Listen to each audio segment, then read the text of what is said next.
Salut à tous, c'est Christophe pour la chronique politique. Aujourd'hui, je vais vous parler du CCIF, le collectif contre l'islamophobie en France, collectif qui, comme son nom l'indique, a pour but de défendre les musulmans contre l'islamophobie dont ils seraient victimes dans notre pays. Ce collectif travaille souvent main dans la main avec nombre d'organisations de gauche, comme ça a été le cas notamment en novembre 2019 pour l'organisation de la marche contre l'islamophobie qui à l'époque avait fait couler beaucoup d'encre.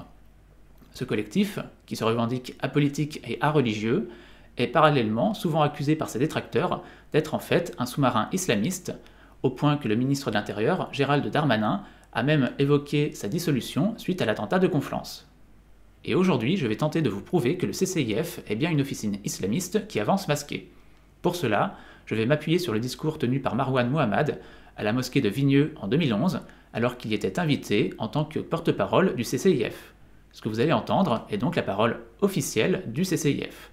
Sachez également que Marouane Mohammad est la personne qui a fait crier Allahu Akbar à la foule lors de la manifestation contre l'islamophobie en novembre 2019. Tout d'abord, le CCIF est accusé d'avoir une définition de l'islamophobie extrêmement large. Globalement, toute action contre un musulman, y compris intégriste, est islamophobe à ses yeux. Ainsi, interdire le voile intégral ou mettre une amende pour port de la burqa est islamophobe. Cela tient à la définition de l'islam et de la communauté musulmane utilisée par le CCIF. Marouane Mohammad, là-dessus, est très clair. Et il n'y a pas un niveau de sacrifice en dessous duquel les gens vont nous accepter. Allah subhanahu wa ta'ala, il nous donne la réponse encore une fois dans le Coran. On ne sera satisfait de nous que quand on aura abandonné notre religion pour suivre la leur. Ça veut dire qu'il n'y a pas un degré d'acceptabilité de notre religion. Et c'est pour ça qu'on met en scène l'histoire du musulman modéré et du musulman extrémiste. Parce qu'on espère que, pour ne pas être pris pour un extrémiste, chacun d'entre nous va accepter de faire toutes les concessions pour qu'on nous donne le pins d'acceptabilité de ça y est, c'est bon, t'es un modéré, tu peux venir en boîte de nuit avec nous, et alhamdoulilah, maintenant tu... Pour le CCIF, il n'y a donc ni radicaux ni modérés, mais différentes pratiques de l'islam. D'ailleurs, le collectif s'est insurgé contre la notion de signaux faibles de radicalisation. Toute pratique serait normale. Cela pose deux problèmes. D'abord, ça fait le jeu des plus radicaux. Dans une communauté religieuse ou politique, si vous laissez les plus radicaux s'exprimer, alors ils vont tenter de s'imposer, c'est dans leur logique, dans leur nature. Pour eux, leur vision puriste est la bonne, et les autres sont des déviants, et ils vont employer la pression morale ou physique pour imposer leur vue. Il est rare que les radicaux ne soient pas prosélytes. Ensuite, second problème, quid des terroristes ? Un terroriste est un radical qui bascule dans la violence. Si le radical non violent fait partie de la communauté musulmane, au même titre que les modérés, comment positionner le terroriste ? Est-ce un radical devenu fou qui est sorti de la communauté ? C'est une façon facile d'évacuer la dangerosité de la radicalité. Ou bien est-il encore dans la communauté musulmane, et son acte terroriste est alors une expression de sa foi comme une autre ? Refuser d'établir un spectre de la normalité des pratiques favorise de fait les radicaux et force les modérés à s'en montrer solidaires. Par cette méthode, le CCIF embarque tout le monde dans le même bateau au profit des islamistes. Et puis le CCIF, au-delà de la défense des musulmans, a aussi sa propre vision de l'islam, ce qui l'amène par exemple parfois à inviter des prêcheurs radicaux dans ces galas, et ça se traduit, pour Marouane Mohammad, dans ses prises de position quant à la question de la place des femmes dans la société. La deuxième raison pour laquelle on s'attaque aux femmes, c'est que la femme, c'est le moteur de la cellule familiale musulmane. C'est, qu'on le veuille ou non, j'espère que je ne vais pas vous froisser mes chers frères, mais c'est la maman qui construit cette famille-là. C'est la maman qui fait fonctionner cette famille-là. Nous, alhamdoulilah, on travaille dur, on parle à table, et on parle à la mosquée aussi. Mais c'est elle qui fait fonctionner la famille. Et nous, quand on est abîmé, quand la journée de travail nous a épuisés, ou il y a quelqu'un qui nous a vexés dans la rue, on rentre à la maison, on va avoir un câlin des enfants, il y a un repas chaud sur la table, notre femme elle va nous dire quelques mots de consolation. Au moment où on s'est endormi, on a déjà oublié le problème. Mais une maman qui est abîmée, comment est-ce qu'on répare ça ? Comment est-ce qu'on console une maman qui est cassée ? Comment est-ce qu'on la répare ? Ça ne se répare pas. Quand la maman elle est abîmée, toute la famille est abîmée. Et c'est pour ça que c'est elle qu'on vise. Parce qu'elle fait l'essence de la famille musulmane. Elle mène l'éducation. C'est elle qui fait cette petite flamme, cette petite vie, cet espoir, cette douceur qu'il y a dans la maison musulmane. C'est elle qui le fait vivre. C'est elle qui l'anime. C'est elle qui, quand tout le monde est fatigué, se lève le week-end pour préparer le petit déjeuner, et laver les enfants et faire tout ça. C'est la maman qui fait ça. Et si on l'abîme elle, alors on abîme une génération entière de musulmans. Une femme est donc avant tout une bonne épouse. Et puis, bien qu'il soit censé défendre tous les musulmans, le CCIF a tout de même une forme de détestation contre certains courants de l'islam. C'est le cas notamment de l'islam modéré, inspiré de l'esprit des Lumières. Et je sais pas pour vous, mais moi j'en ai marre de voir des néo-harkis me représenter à la télévision. Et j'en ai marre qu'on parle à ma place de ce qu'est l'islam, et qu'on parle à la place des imams de ce qu'est l'islam. De ce qu'est l'islam, qu'ils appellent l'islam des Lumières, moi je l'appelle l'islam du réverbère. Position étonnante que de refuser que l'islam puisse être ouvert à d'autres courants philosophiques. Position que l'on pourrait qualifier d'islamophobie sélective. Clairement, le CCIF refuse de voir un islam qui pourrait être ouvert à la philosophie des Lumières, ou même qui pourrait s'adapter aux valeurs républicaines françaises. Et tous ceux qui essaieraient ce genre de mélange sont qualifiés de néo-harkis.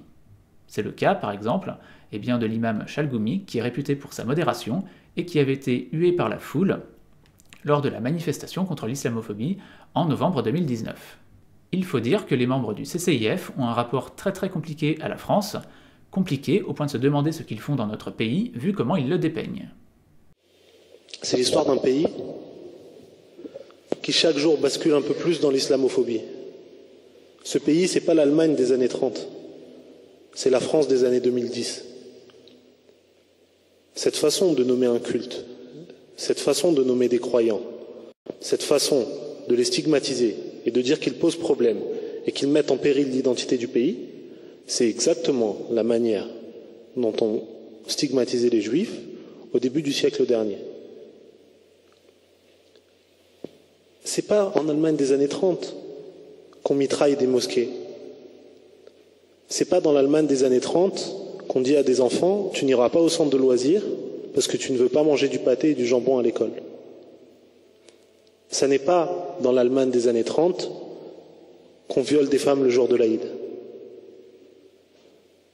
La France des années 2010, c'est l'Allemagne des années 30. La fameuse comparaison entre juifs allemands et musulmans. Dans l'esprit de ses membres, le CCIF combat quasiment l'équivalent du nazisme, à savoir la République française laïque.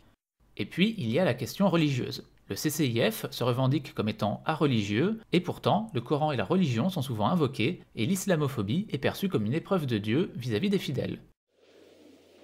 Qu'est-ce que nous, musulmans, on fait pour changer ça? Et est-ce qu'on est responsable de changer ça? La réponse, elle est dans la question. Allah subhanahu wa ta'ala, il nous dit « Vous êtes la meilleure communauté qui est surgie sur terre. » Pas la deuxième, pas une bonne communauté, la meilleure des communautés. Et juste après, Allah subhanahu wa ta'ala, il dit « Vous recommandez le bien et vous interdisez ce qui est blâmable et vous croyez en Allah subhanahu wa ta'ala. » Ça veut dire que cette caractéristique de « Amr bil ma'ruf, nahy anil munkar », elle est une caractéristique identificative des musulmans. Elle nous fait sortir du rang et elle fait de nous les premiers de la classe auprès d'Allah subhanahu wa ta'ala. C'est pas une petite caractéristique. Et c'est une responsabilité. Et je termine en citant l'un des derniers versets de Surat al-Baqarah.